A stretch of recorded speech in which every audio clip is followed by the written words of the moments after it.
Hello, everybody. How you doing out there? Welcome to Dangerous Ideas. I'm Lee Camp, and if you're anti-war, then you're in the right place. Like legitimately anti-war, like the real anti-war. If you're legitimately anti-capitalist and you understand that it's at the root of all our problems, then you're in the right place.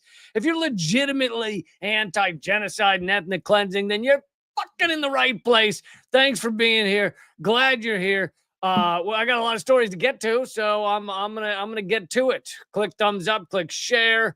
Um, Someone's asking if I got a haircut. No, it's just I know that the hair definitely needs to be an open focus at the beginning of the show. Like, we need a little detailed discussion. See, on certain days it curls more, which makes it appear shorter to the human eye. But if you had a special device, kind of like a night vision goggles, you could see the actual length. And therefore, no, I did not get a haircut. But thank you. It's kind of you to notice. I did get my eyebrows shaved off. They actually do it with a burning device. It's a singed off more. Thank you, Denise, for telling everyone to like, share, and subscribe. It makes a difference. Okay, so we're seeing black bagging across America, and I'm glad we brought that back. That's been something I've missed. You know, not enough black bagging across this country. Not enough creepy guys in vans pulling up, throwing bags over someone's head and whisking them off to God knows where, a prison of some sort. Sometimes it's in the country, sometimes it's in El Salvador. You never do know. But yeah, and this is not to say there wasn't a definite degree of black bagging under the Biden administration. The difference is that now it's of people who are not undocumented. They are not undocumented. They are documented, I guess would be the word. It's being done to all types of people, and we're going to get into some of those details right now. Marco Rubio proudly says he has revoked 300 student visas over campus activism. But this is not just revoking student visas, because some of these people are being absolutely arrested. They're being black bagged. They're being grabbed off the street. We've seen videos of some of these. Mahmoud Khalil is just one of many. So this is not just, hey, we revoked your visa, you need to leave. It is, we're going to send men with the IQ just slightly south of a small rodent who are going to show up in a van and throw you inside, and you will not be able to communicate with your friends, families, lawyers, anyone else. Until we've deported you to a country, sometimes a country that you actually don't know anything about, sometimes a country that you don't actually stem from.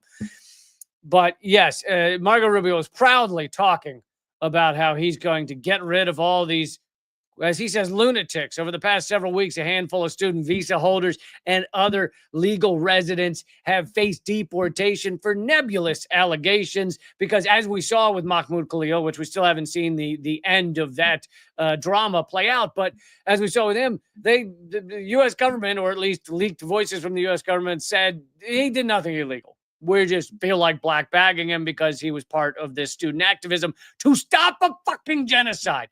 It might be more than 300 at this point, Rubio says. We do it every day. Every time I find one of, quote, these lunatics, I take away their visa. These lunatics being peaceful protesters in a country that supposedly allows peaceful protesters, that supposedly that's supposed to be a legal thing that we can do. But no, they're lunatics for trying to stop ethnic cleansing on a mass scale. Over 50,000 killed directly in that genocide so far, and over 200,000 killed when you include famine and disease. That is really weaponized, designed to work that way. Let's see. It might be 300, over 300 at that point. He says, at some point, I hope we run out because we've gotten rid of all of them. But we're looking every day for these lunatics that are tearing things up. Tearing things up. You mean like the normalization of genocide? Is that what they're tearing up? The idea that you should be able to bomb children on a daily basis? Is that what they're tearing up? What exactly is it that the people protesting Israel's horrific, horrendous actions are tearing up? He says, we gave you a visa to come and study and get a degree. What he really means is to come and study and support our empire and our genocide and our bombs dropping on a daily basis. If you don't support that stuff, then get out of here. We don't. He says, and we've given you a visa, and you decide to do that. We're going to take it away. We don't want it in our country. Go back and do it in your country, but you're not going to do it in our country. I know I added the slightly Southern accent, the Southern twang to it, but he sounds like the Dukes of Hazzard, doesn't he? Doesn't Marco Rubio sound like a old Confederate general, talking about the glory days back in the 1860s? You're not going to do it in my country, I'll tell you what. Again, I added the accent, but I'm pretty sure this is Jubilation T. Cornpone. Rubio's move to personally revoke the visas of legal residents is part of a broader plan to catch and revoke. And where is, I wanted to, oh yeah, it's okay. So here it is. Here's WikiLeaks talking about how exactly they're doing this. Again, thank you everybody. Please throw in a comment, throw in a share, throw in a thumbs up, and I do not frown upon super chats. If you'd like to throw in a super chat, it always helps the show. Okay, but WikiLeaks talking about how exactly they're doing this. Hundreds of foreign students in the U.S. have been told they must self-deport or they will be forcibly deported for campus activism, illegal campus activism, including attending protests or posting on social media. So posting on social media now considered activism, by the way. Apparently that also is something they're rounding people up for. But here's where they get into the details, which are super dystopian. This comes after the launch of an AI system called Catch and Revoke, which trawls social media for politically incorrect speech. Speaking to reporters, Rubio said, every time I find one of these lunatics, I already did that line, there are over 1.1 million international students in the U.S. today. 1.1 million.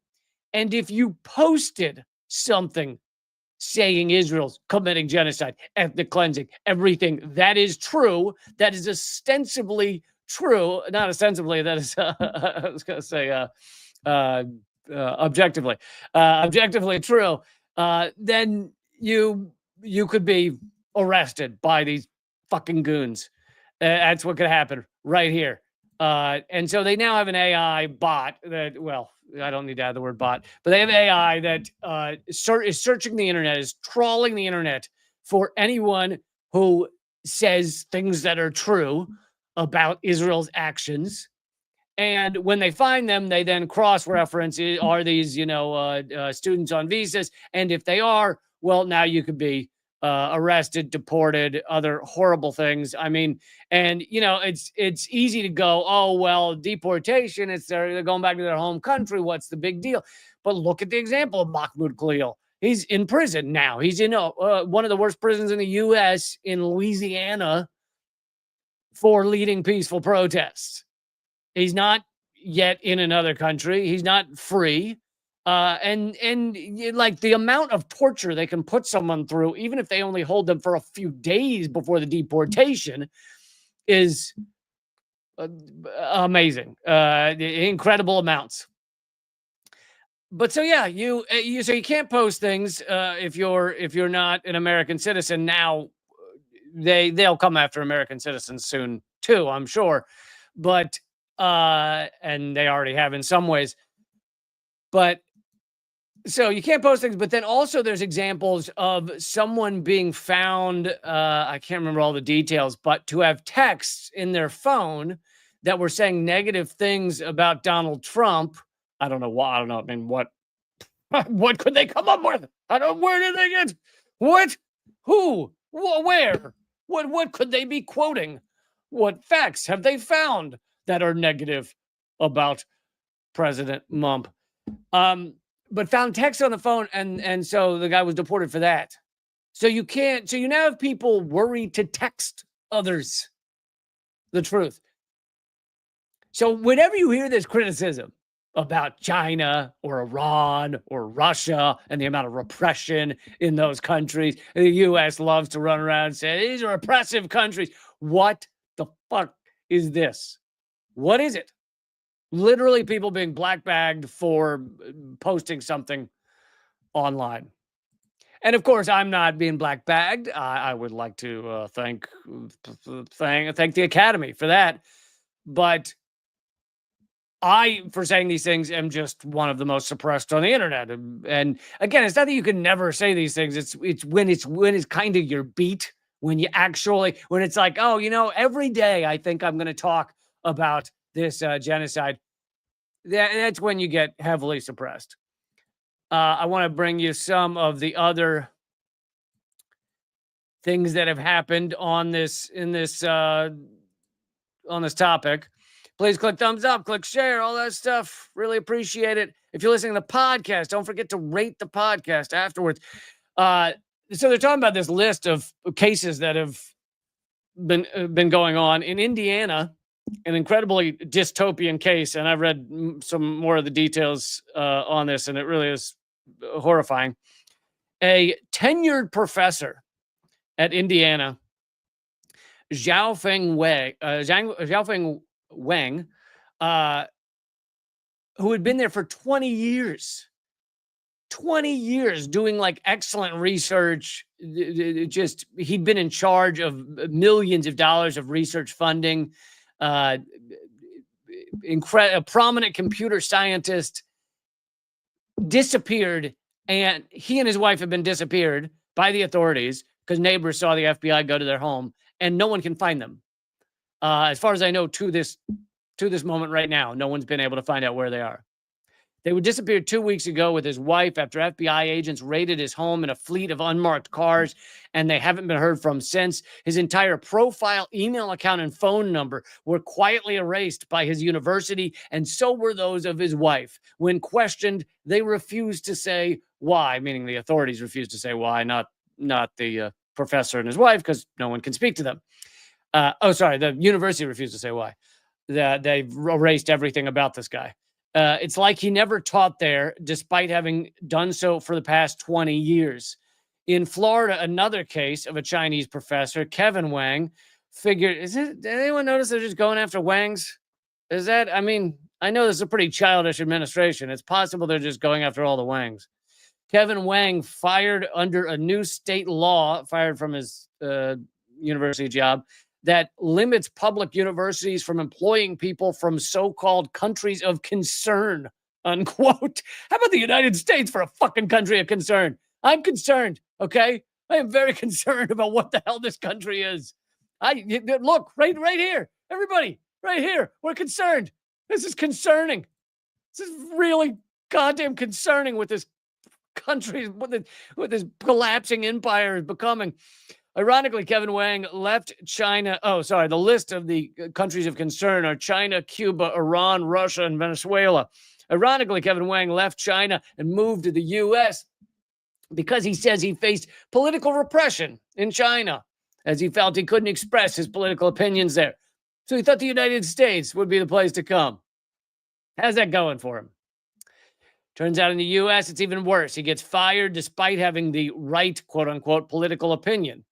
Meaning criticizing the Chinese government. So he was critical of the Chinese government, which made the U.S. like him, but apparently not enough. Apparently racism, that's the hatred of countries we want you to hate, gets you kind of high on like the we like you list, but not high enough to beat out xenophobia and racism. That's just above. It's like, oh, I'm glad you're saying those mean things about other countries, but you're still from another country we don't like. So we're going to black bag you. This is not new. Chinese professors and scientists more broadly have been a target of the U.S. for many years, and that's important to remember. This did not start with Trump. It's just getting ramped up with Trump. Many years, starting with the FBI's China initiative in 2018 that effectively labeled any ethnic Chinese as a potential Chinese spy. Stanford University did research on the matter last year, and the impact has been incredibly self-defeating. It spurred a 75% increase in Chinese scientists leaving the United States. And I don't know if you know this, folks. I'm going to go out on a limb here and really tell you, Chinese scientists often quite smart. Yeah, it's true. Often quite useful to research. Often quite useful if you want to do important things. But no, for some of them, we're kicking out of the country. For others, we're black bagging them. And still, for the ones that remain, they probably don't want to be here anymore because they saw their friends and colleagues black bagged. Okay, so let's see. Here's another important poll as to what exactly the impact this is having on America, on American research across this country. 75% of US scientists who answered a Nature poll are considering leaving the country. Sorry, it's worded weird, but 1,600 scientists answered the poll. Massive changes in U.S. research brought about by the new administration of President Trump are causing many scientists in the country to rethink their lives and careers. More than 1,200 scientists who responded to the Nature poll, 3/4 of the total respondents, are considering leaving the United States. 3/4, 75%, say they're either getting ready to, thinking about it, making moves to leave the United States, because why the fuck would you want to be in a country where scientists are being arrested, they're being defunded, they're being mocked and ridiculed, they're being kicked out of institutions of quote unquote higher learning. And so these people want to move to, stable countries that are not unhinged in the way they're behaving, countries that are not promoting racism above all else, which is exactly what this is. Make no mistake, it's xenophobia, it's racism, it is pure hatred under the guise of we're trying to get rid of these infiltrators or whatever bullshit they spout. So that's what this is. And you're going to see, and you already are seeing, a massive brain drain in the United States of the smartest people in this country fleeing. Yeah, I was just about to say the sentence. I saw Carl's comment at the exact same time as I was thinking it. Sounds like Germany in what years were those? What was going on in those years? I can't remember. I just know it was the 1930s. I don't remember why there were so many really smart people fleeing Germany in the 1930s.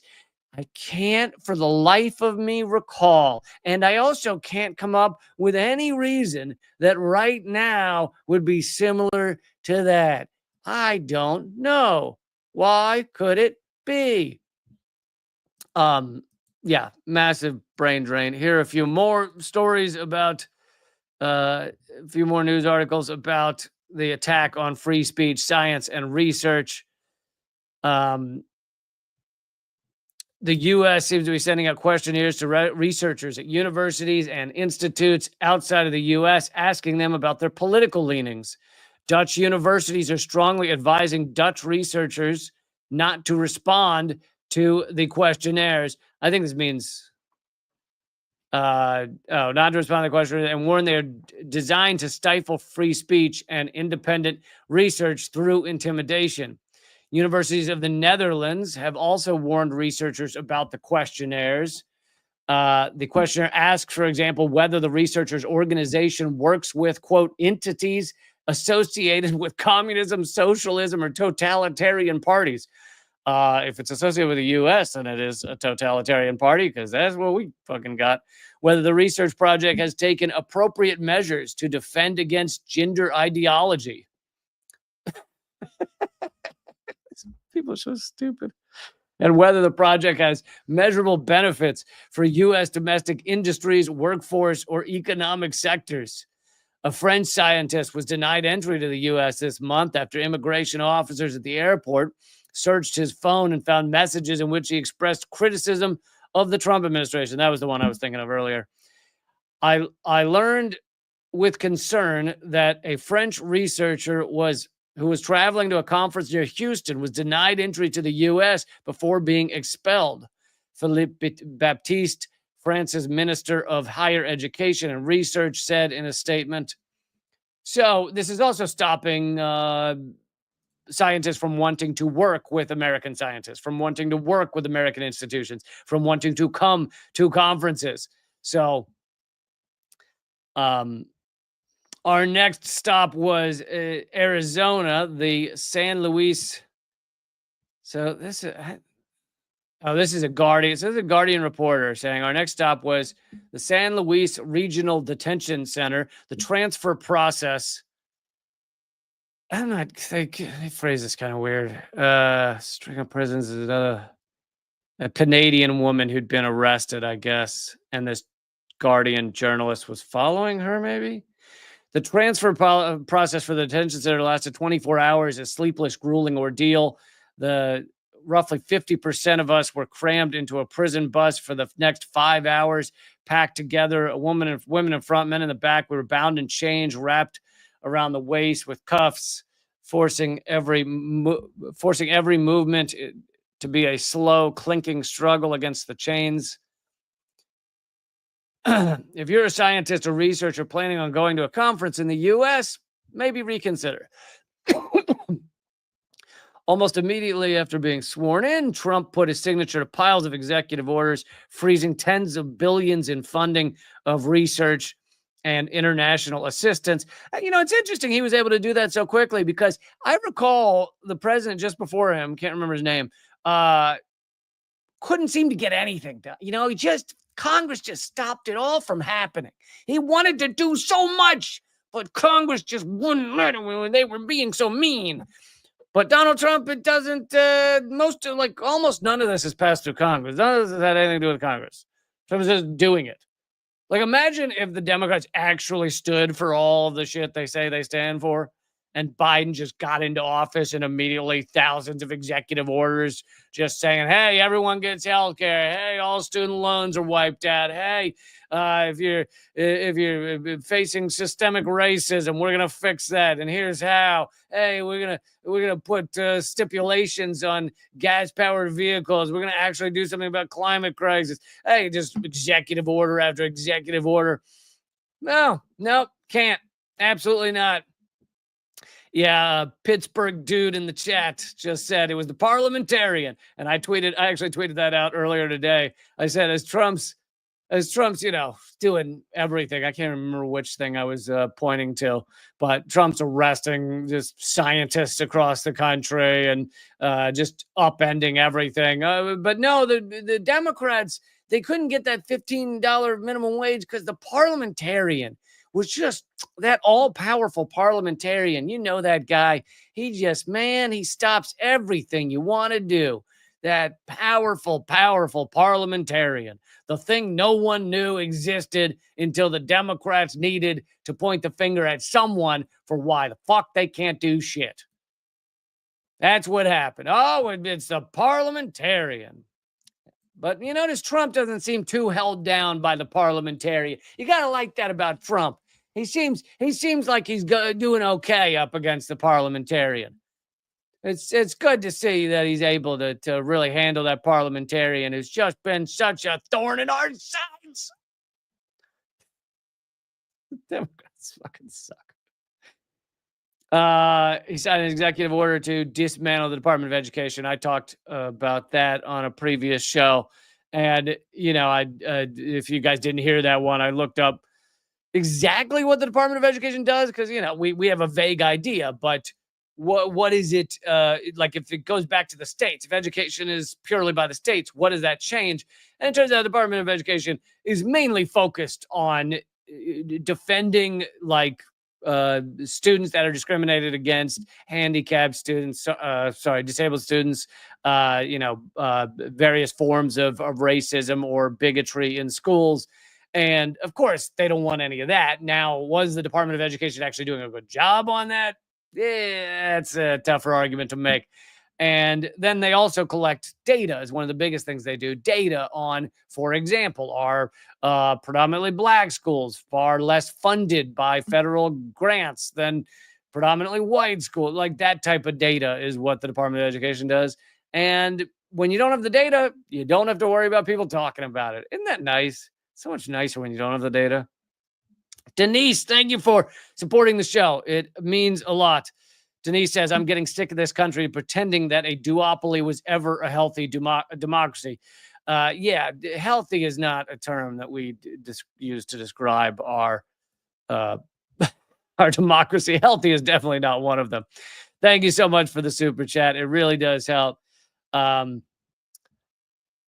Okay, so here is another police raid that just went down the other day.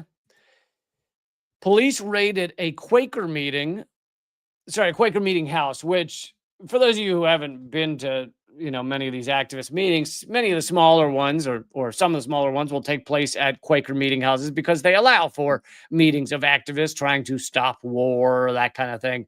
So police have raided a Quaker meeting house and arrested 6 young people meeting to discuss concerns about climate crisis and the Gaza genocide. A meeting of 6 people discussing climate crisis and Gaza. Sounds like it definitely needs armed men to attack said meeting. On March 27th, more than 20 officers, some carrying tasers, reportedly forced their way into the meeting house. Oh, I didn't even realize this was London, but still. I have done segments on how England's just as bad in many ways, especially with the attacks on journalists and the attacks on Richard Medhurst and others. And of course, there was Julian Assange. Thank goodness he's no longer in prison after being tortured for 12 years. According to the Quakers, the officers broke open the front door without warning or ringing the bell first, searching the whole building and arresting 6 women attending the meeting in a room. Paul Parker, who is a clerk for the Quakers, said no one has been arrested in a Quaker meeting house in living memory. This aggressive violation of our place of worship and the forceful removal of young people holding a protest group meeting clearly shows what happens when society criminalizes protest. First arrest in living memory. So it's nice to see that that Britain is hand in hand with the United States in becoming or currently being a fascist state. I don't know. You can bicker as to whether we're there yet or are we headed there. Duenas, sorry if I'm mispronouncing it, just donated on Rumble. Thank you so much for supporting the show. It means a lot. For those of you following my YouTube or any of my pages, you should also follow rumble.com/LeeCamp because I never know when my YouTube will be banned. And, I don't know when any platform will be banned. So it's best to follow all of my pages. And it's rumble.com/LeeCamp. My YouTube is youtube.com/ I just changed it at unredacted tonight, I believe. But you can also get to that YouTube by going to leecamp.com/unredacted. So I generally just say that one because it's easier to say. leecamp.com/unredacted. And that will take you to my YouTube page. But yeah, you should follow my Rumble page as well because I never know when that will be banned. When the YouTube will be banned, as my last one was. By the way, kind of exciting news. The Unredacted Tonight will be up on Richard Wolff's YouTube channel, Democracy at Work. We're partnering for that.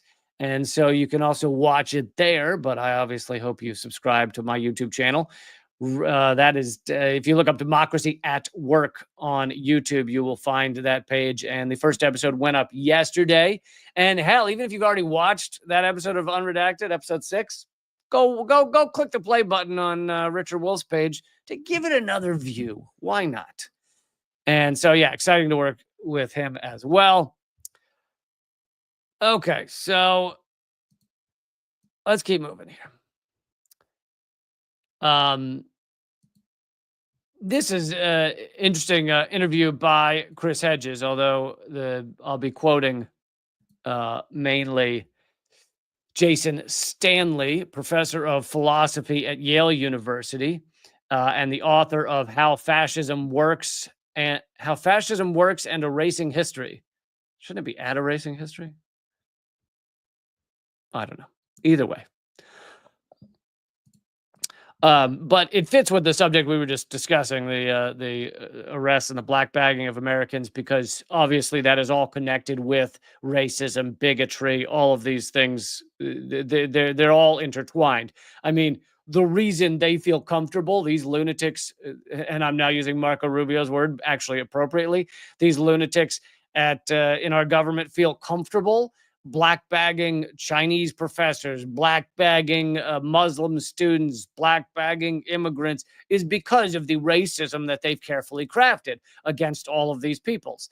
And that's why you have so few Americans standing up to fight back against this. I'm not saying none. I know there are amazing protesters out there. There are amazing organizers, and fucking yeah, do it. Be a part of it. We need unity. We need to work together to fight against all of this stuff. But the reason that there is not more pushback by Americans against these deportations, against these arrests, is because of carefully crafted racism that they've, educated people, that they've put into their minds via propaganda. It was how many years ago was it that China was not? We weren't in the United States. We weren't propagandized to believe China was evil, right? We had many years there, and I don't know exactly when it ended. 2010 or 2015 or whenever you want to say, where China was maybe not the good guy, but it was just, there was no hatred of China. All of our stuff came from China, still comes from China. But we were like, oh yeah, China makes all our stuff. Cool. And that was kind of the end of the discussion. And if that were now, people might be furious about Chinese professors being black bagged. But luckily, there has been years, 8, 10 years of anti-China rhetoric, anti-China racism that has allowed this to go forward, allowed this to be okay. And you see this with grand moments of racism and bigotry by the American government. We saw it with the Japanese during World War II. That's why the Japanese internment camps were quote unquote okay, because all those people are awful, right? They're all dirty and gross and disgusting and evil. So arrest them all. Doesn't matter if it's a Japanese grandma who's lived in the United States for 50 years. Arrest them anyway. Put them in a camp. Steal their property. By the way, that's kind of the untold story of the Japanese internment camps. All their property, houses, everything, almost 100% stolen. So you round up a people and you put them in camps. Yeah, you get all their stuff. Awesome. Wonderful. But it takes a certain level of propagandizing and diseducation, miseducation. I'll say miseducation, but since it goes with dystopia, maybe it's diseducation.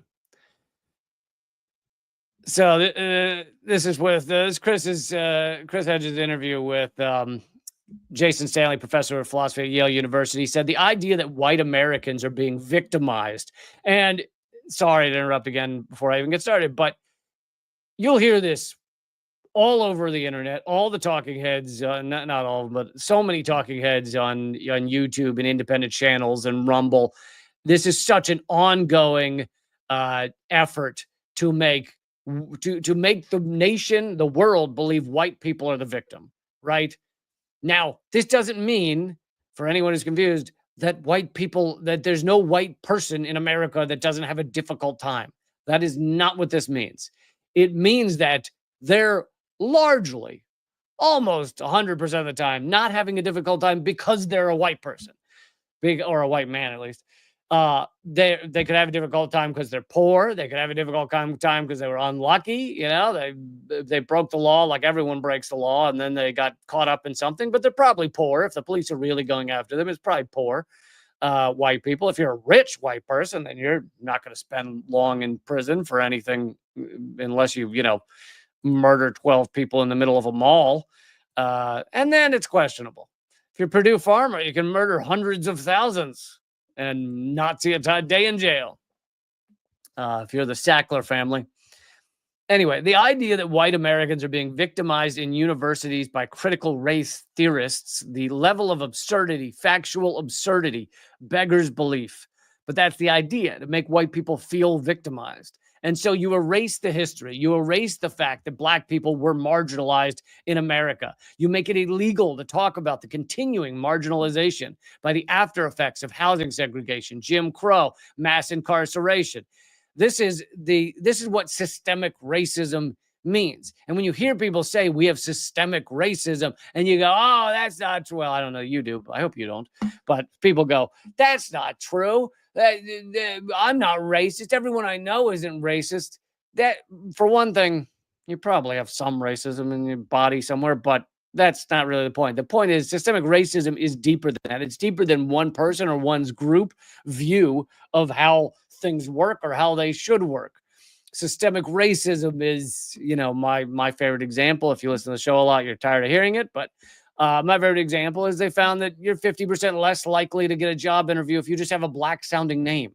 That's not if you show up and guess what, are a black person.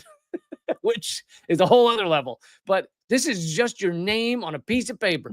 Identical resumes, 50% less likely to get the first job interview. So just take that fact. If that were the only thing going on in America, that one fact, and you are talking mass systemic racism, mass systemic racism, mass racism that makes it difficult or more difficult to get a job, to get by, to succeed. Just that one fact. I'm not even getting into the 12 other ones that I could reel off. I know I did there was at least one chapter in, I can't remember. I think it was Dangerous Ideas, my book, Dangerous Ideas. One chapter listing several of these things. Another one was that predominantly black schools get, when you calculate for all of them or most of them, you find they get far less federal funding than predominantly white schools. And you can't just look at one example. You have to average them all out and look in general. The federal government is funding predominantly white schools a lot more. And so that's another example of systemic racism. And again, I cannot stress this enough. It does not mean that no white person has a hard time. White people are being exploited in this country as well as many other groups, because they don't give the ruling elite, the small group at the top, doesn't give a flying, we'll go fudge nut, keep it clean for the kids, a flying fudge nut about any of us.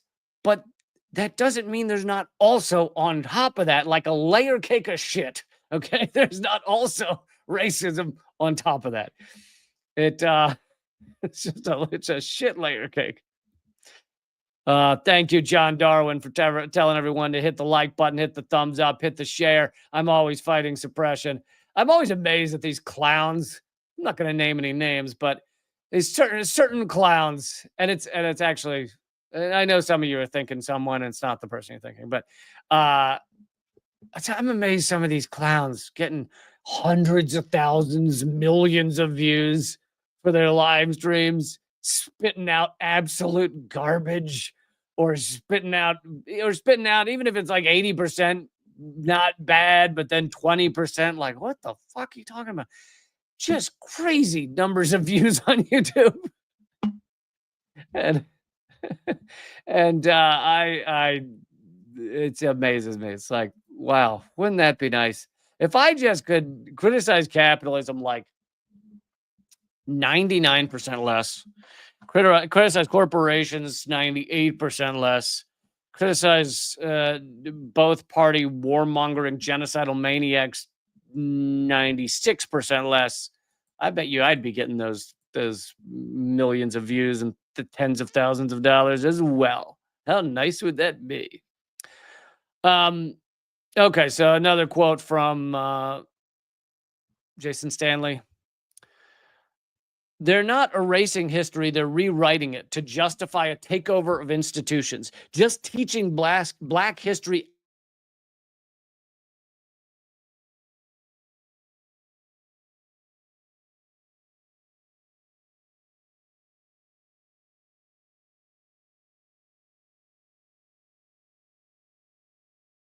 students. The goal, according to Stanley, end quote. The goal is according to Stanley, is to frame the past in a way that bolsters a right-wing political myth and maintains the power of the dominant group. And you see teachers right now getting kicked out, losing their tenure, etc., for teaching correct history. Literally real history. Sorry, some of you were saying it's glitchy. I don't really understand that, but if it gets bad glitchy, I can live stream at a lower resolution, so let me know. But literally, it's if you teach correct history, then your job could be threatened, and we're getting more and more to that point. Um, because it is true that it's objectively true that race has played a pivotal role in many decisions in this country. Not all of them, but many of them. And we're one of the only countries that, because we had such a large black population and eventually free black population, we had to find other ways to make sure to continue to suppress those people, to make sure to continue that they would not, to continue a system where they would not have some level of control in the politics, in the leadership. And so we successfully found that via Jim Crow, via all sorts of laws to stop voting. Now we are year by year getting back to that, the mass purging of voters from the rolls. Luckily, that mass purging of voters has not been as important to the largely white ruling elite because they only have two parties to choose from. If you watch our media and you're not someone who's like studying all the alternative parties, only two parties to choose from, and they both represent the ruling elite. So they don't need to purge all those black voters if, no matter what the choice is, the ruling elite win. So they've been doing it far less, but Trump is speeding that up as well, the purging of mostly non-white voters. Thank you so much, Arlene, for supporting the show. Arlene says that's why they had to get rid of MLK, because he was gathering people of all races to understand the class war in America. And that's true. That's the moment that MLK became too much, like truly too much for the ruling elite to handle, was when he started uniting outside of just black people. And obviously what he did with black people to achieve civil rights was incredibly important. But when he started saying, you know what, it's not just black people, it's poor people. We're going to unite all poor people. And once he started doing that, I mean, he could have won president. He could have achieved all kinds of things. That along with some criticisms of capitalism and criticism of the Vietnam War, it was really those three things that made it so that MLK was taken out by our government. And if you're unclear as to, if you are uninformed about how MLK was executed, then there are plenty of good books. I've done many videos on it, but James Earl Ray did not shoot Martin Luther King Jr., and even MLK's family says that as well.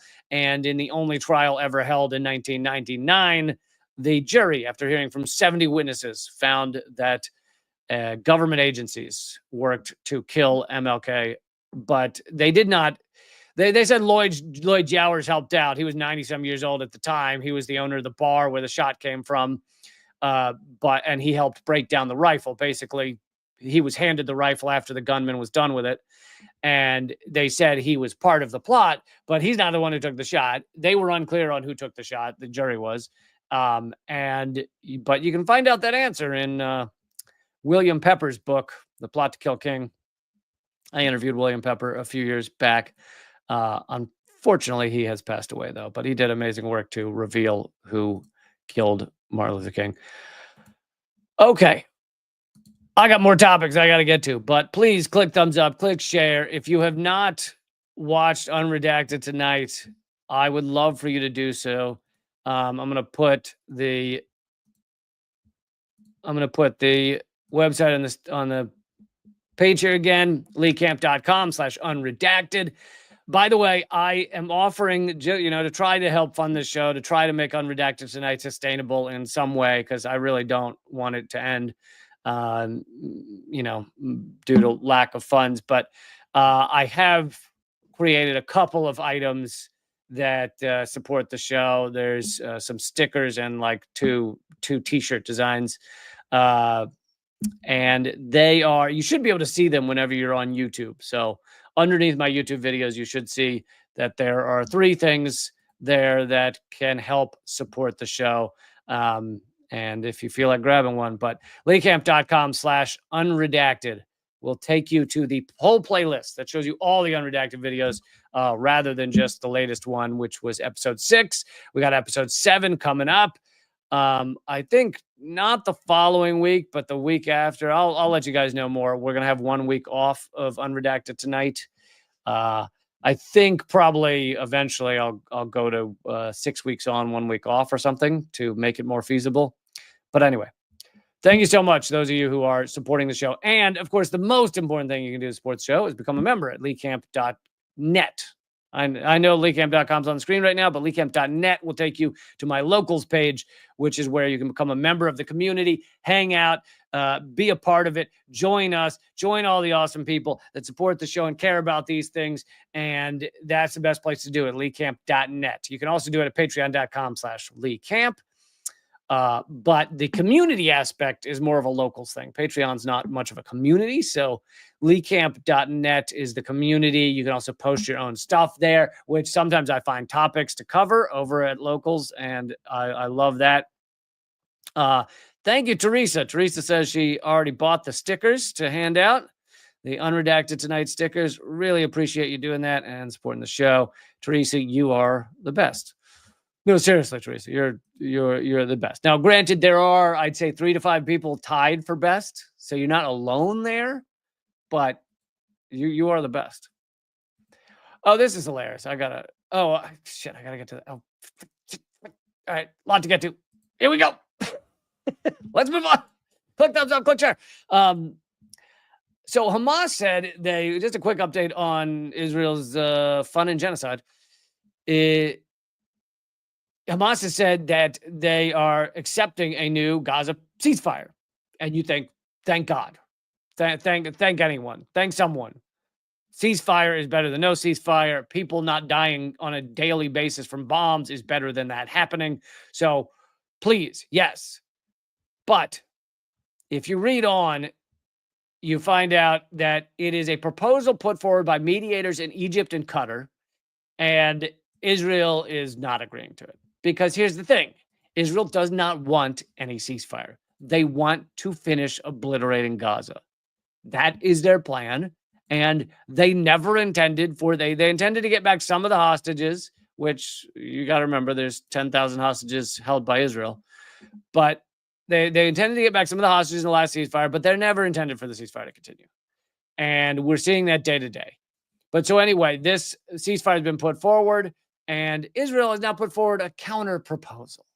But here's the thing. We have learned that Netanyahu sabotages these agreements again and again and again. He never even began for the second phase of the last ceasefire. He never even began negotiations. He has no intention to have a long-standing ceasefire. And I'd love for that not to be the case. I'd love for this to be fucking over. But and here we have Hamas agreeing to yet another one, and Israel making sure to continue the genocide. Thank you, Holly Horn, for reminding me it's Israel, U.S. It's Israel and U.S. in this together. Trump has shut down the Institute of Peace. For all of you who say Trump's anti-war, he has shut down the Institute of Peace. Now, I will give the caveat that the Institute of Peace didn't actually do much for peace because it's a U.S. think tank. What do you think? So it's less of a big deal. It's less of a horrifying deal than it sounds. But America's Institute of Peace, admittedly a think tank that is neither that peaceful nor successful, is being shut down by the Trump administration. Trump likes to shut down things he thinks are helping people. So I think he's shutting this down because he thinks it actually creates peace. But it doesn't. It hasn't done hardly anything. But he shuts it down anyway because he doesn't like the name. The name scares him, Institute of Peace.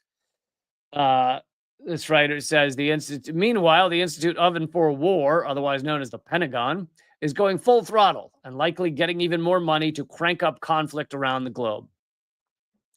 And of course, the Pentagon is a pro-war entity. It is a war-making entity. We have been at war for over 90% of America's history.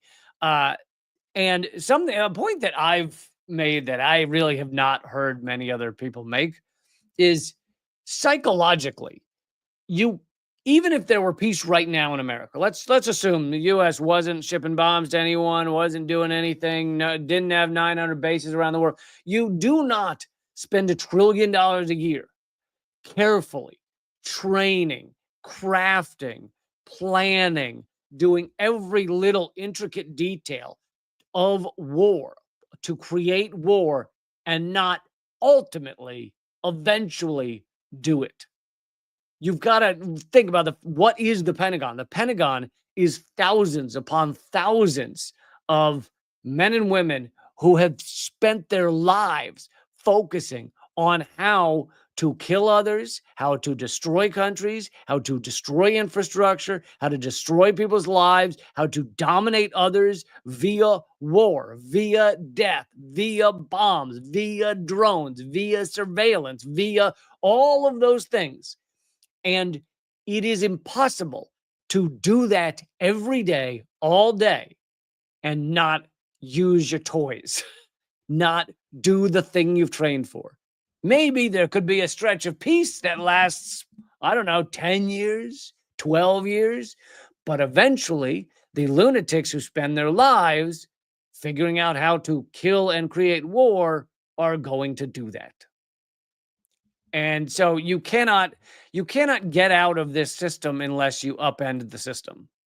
Like you can't just say, oh, we're going to cut 10% off the Pentagon and then there won't be as much war. No, that's not how it works. You've got to break the system. The budget for the Peace Institute is roughly $55 million, which may sound like a lot of money to you and me, but he reminds us that the budget for the Pentagon is $900 billion. It's actually over $1 trillion when you count the black budgets and CIA and everything. That means America spends 16,000 times as much money preparing for war than it does preparing for peace. There is, I have kind of talked about this before. I didn't talk about this silly think tank, the peace think tank or whatever, but I did talk about how we spend $1 trillion a year, God knows how many man hours, human hours to create war, and we spend zero time and money to create peace or prepare for peace or do anything for peace. Non-existent. Okay, I wanted to, this is in the same vein of shipping weapons overseas, bombs overseas to Israel to bomb children. There is a bill going through Congress. It's by Bernie Sanders. I know Bernie has not been great on Israel. Our Congress is so horrific that he's been better than some on Israel. And anyway, this is Jewish Voice for Peace has put this together, asking for an urgent call to your senator to vote to block bombs to Israel. So Senator Sanders wants to force a vote on the legislation to block $8.8 billion in weapon sales to the Israeli government, including more than 35,000 massive 2,000-pound bombs. 35,000? It's even unfathomable to me, and I study this shit all day long. Anyway, they have a page set up. I'll put the link in the comments, but Jewish Voice for Peace has a page set up where you can go, and if you scroll down and put in your number and click call me, they will actually connect you to your senator or your senator's office. Let's be honest. Senator is not going to answer. Even the assistant won't answer. Even the assistant to the assistant won't answer. Even the intern who, waxes the assistant to the assistant's ass, even he won't answer. It'll be a voicemail if you're lucky. But anyway, if you put in your number, it will then call you and connect you to the Senate. It's basically to make it all easier. So you don't have to call the senator yourself. You can just do this and they'll find that number and connect you in order to push to stop these bombs from going to Israel. Now, I'm one of these negative Nancy's, glass is half full of shit kind of person who says that the odds of this working are 0.0001%. but the odds of a lot of things working are 0.01%. So I never say never, I guess, or we shouldn't say never. I know people now believe the end of the world will come about before the end of capitalism because the end of capitalism is unfathomable. What are the odds of being able to defeat the largest socioeconomic cancer that has ever existed that is eating our planet alive? Is probably slim, probably slim.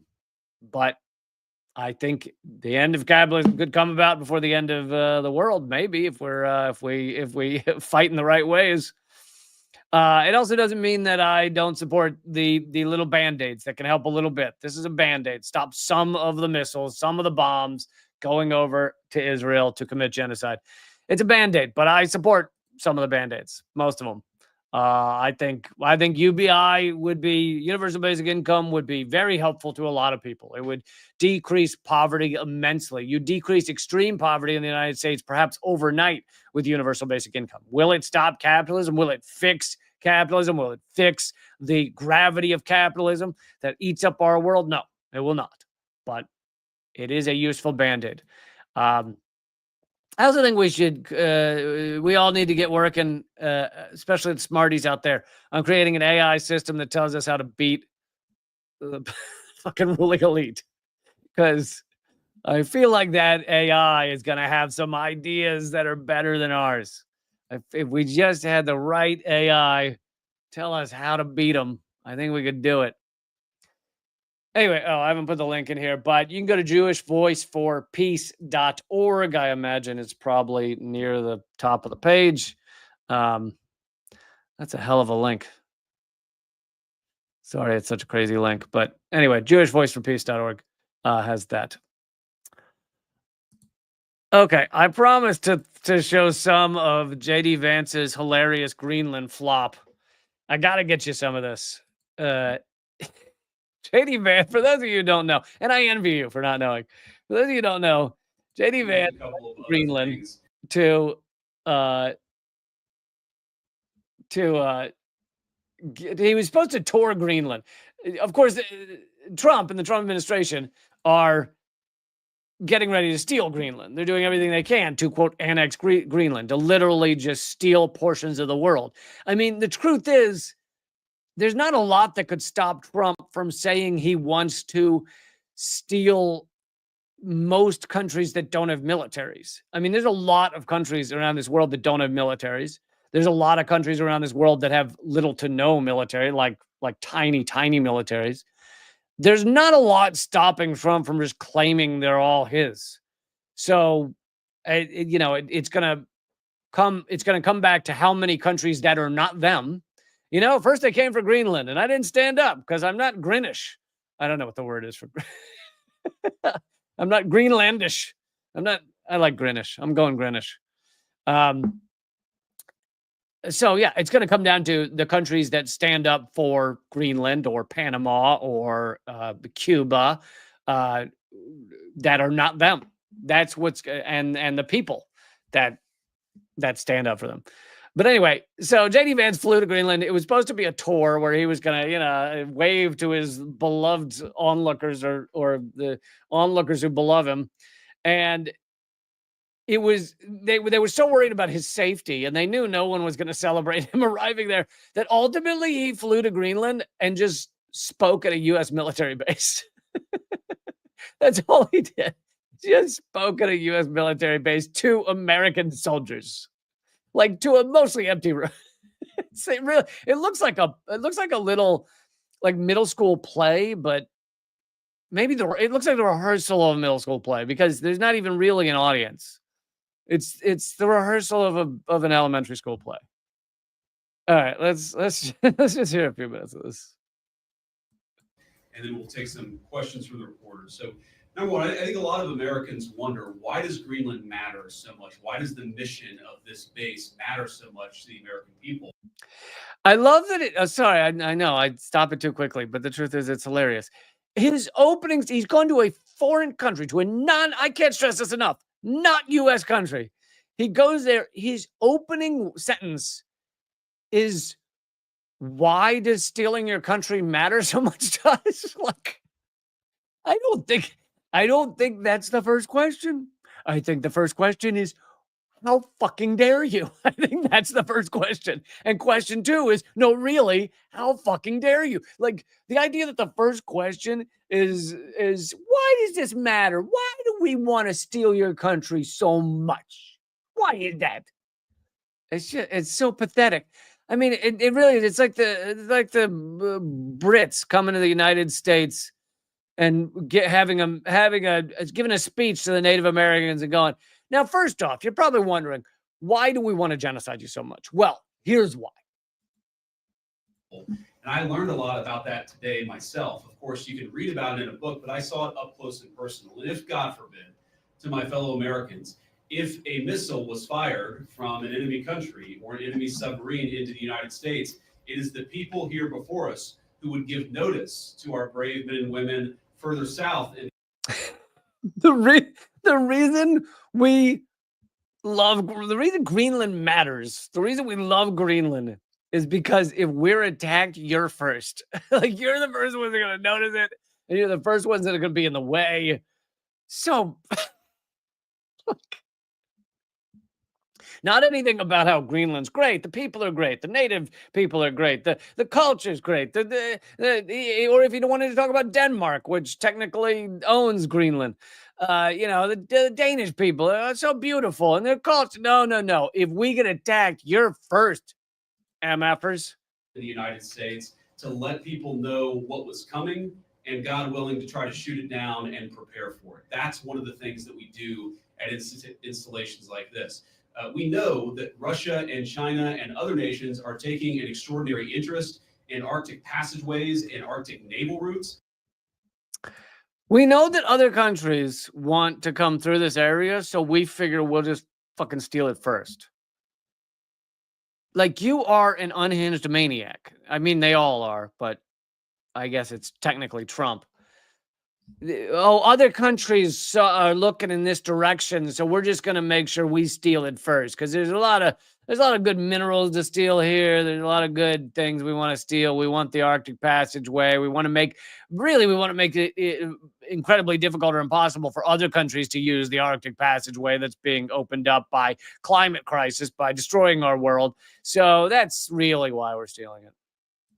And indeed, in the minerals of the Arctic territories, we need to ensure that America is leading in the Arctic, because we know that if you notice Trump and his goons barely use euphemisms, but there's little slight euphemisms. You notice he said the minerals in Greenland are why we're leading in this. How do you phrase it? Leading in this mission. That America is leading in the Arctic, because we know leading in the Arctic. That's why we're leading in the Arctic. And we're not leading. We're stealing. We're thieves. We're criminals. Leading. What does leading mean? We're leading the way in stealing the goddamn country. Leading in the Arctic. Know that if America doesn't, other nations will fill the gap where we fall behind. So what you guys do is so critically important. I think a lot of Americans, certainly I, didn't realize it fully until President Trump started. Sorry, another note. Does anyone remember the hilarious, I played a bunch of the clips on this show, the hilarious meeting between Trump and Zelensky? And do you remember one of the questions that kind of set it all off in a bad tone where and look, Zelensky's a pathetic, childish goon who's doing the bidding of the U.S. empire and has enriched himself in the process. So I'm not defending Zelensky in that way. But one of the earliest questions in the press conference was, why aren't you wearing a suit? Isn't it disrespectful not wear a suit? Look at how J.D. Vance is dressed. For those of you listening to the podcast, J.D. Vance is in like a tracksuit. Like he looks. Tell me, he doesn't look like your high school basketball coach right now. Like literally, it was this big moment in the White House where Zelensky, why aren't you in a suit? And Trump sat there. He didn't add anything to it, but he sat there like, yeah, why aren't you in a fucking suit? And JD Vance was like, yeah, you need to have some respect. Here's JD Vance in a tracksuit, looking like the member of the mafia who hasn't been made yet. He's not a made man. He's like the guy that goes to get the other guy's coffee. Talking about the importance of our Arctic mission, about building upon it, and ensuring that America can lead in the Arctic for the next generation. And lead in the Arctic. Again, with the leading in the Arctic. You mean thieving in the Arctic, stealing in the Arctic, annexing is another nice euphemism you can use in the Arctic. Asswipe. Now, I want to talk about, of course, the interaction and what Denmark, I think, has done, and sometimes in partnership with us, but let's be honest, what Denmark over the last 20 years has failed to do in some. I want to talk about the interaction. The interaction he's referring to is us saying we're going to steal a significant amount of their territory. That's the interaction. Hey, Atomic Toaster, thanks for supporting the show. Really appreciate it. Atomic Toaster says, JD Vance here. I brought my shorts to Greenland because I figured it'd be like Miami, but it's really cold here and people claim climate change is real. Yeah, you got to assume that he's in. You can't see his legs, but you got to assume his knees are out. You got to assume there's some heavy thigh in this outfit. I would like to believe. I believe that's true. It's tracksuit upper half, gym shorts, Crocs. But I guarantee you, camouflage colored Crocs absolutely are what he's sporting right now. In some cases, because we know that unfortunately, this place, this base, the surrounding area is less secure than it was 30, 40 years ago because some of our allies haven't kept up. Less secure. The part of this island that we have stolen to put our military bases on is less secure. You know, the best way to have security in a lot of these places where our 900 military bases are? Don't fucking be there. All right, there's an idea. That's a good way to be secure. Don't be there. Then you'd be totally secure. Don't be in other countries. Don't invade the world. That's what we've done. That's what the U.S. has done. We've invaded the world, and people don't talk about it like that. They say, oh, there's the United States over in that country, and yeah, they have some military out there. No, we've invaded the planet Earth from the United States. Meanwhile, many of you know this. Do you know how many bases China has outside of China? How many military bases? One. I believe it's in Djibouti. Do you know how many military bases Russia has outside of Russia? It's something like 18. Almost all in former Soviet bloc countries. So basically, things that also used to be part of it. How many bases the United States has? Like 900. There's a difference there, don't you think? The U.S. has invaded planet Earth. Okay, I got to wrap up this show. Trust me, his speech doesn't get any better or more important. And it was a hilarious flop. Like if you read any article about it, like he went to Greenland even though they said don't come, and he thought he was going to go on this tour, and then they basically were like, yeah, it's too dangerous. You should really just stay on this military base. So then he gives this pathetic speech on a military base in Greenland. What exactly have you achieved there, JD Vance, Peter Thiel's creation? Peter Thiel's blood supplier, I'm assuming. What exactly have you achieved? Okay, folks, I'm going to wrap up. I do not have a live stream tomorrow. On Monday, Wednesday, and Friday, I do these live streams. Thursdays is Unredacted Tonight, and Wednesdays is 8 p.m. Eastern instead of 3 p.m. But I would love for you to support the show. There's lots of ways to do that. You know, I really am trying to make it sustainable, especially Unredacted Tonight. And you can do it by going to leecamp.net. You can do it by grabbing one of those pieces of merch that are underneath the YouTube video. You can various ways to support the show. Also, if you aren't able to do those things, then I hope you'll share it and let people know. The easiest way to get to the whole Unredacted Tonight playlist is leecamp.com/unredacted. And I have a new Substack, substack.com/@realleecamp. If you think that some of my unredacted segments would make for good columns, like articles that you could share with people, you're correct, if I can say so myself. And some of the segments are turned into columns. The latest one that just came out is about the continuing trillions of dollars missing at the Pentagon, and the fact that for some odd reason, Elon Musk and Donald Trump are not actually digging in to the trillions of dollars missing at the Pentagon. That's over at substack.com/@realleecamp. All right, I will see you Wednesday for 8 p.m. Eastern for Dangerous Ideas, and then Thursday for Unredacted Night. Keep fighting.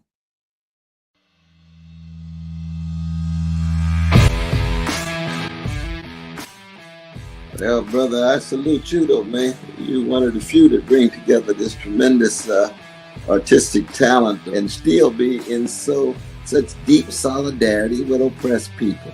It's an honor to be here because I'll tell you, Lee, you have one of the funniest shows on television, bar none. It's an enormous pleasure to be here. While I was waiting, I was leafing through your wonderful book.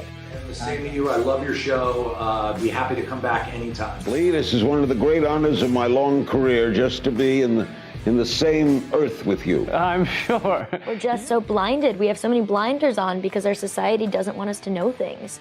And so it takes shows like your show, and it is clearly designed to eradicate. Hey, good to see you. Hey, Jill, how are you? Julian, thanks for joining me. Honor to have you, brother. Consumerism is a theory that people should behave this way to help each other. It's not. Mr. George Galloway, thank you so much for joining me in these dark times.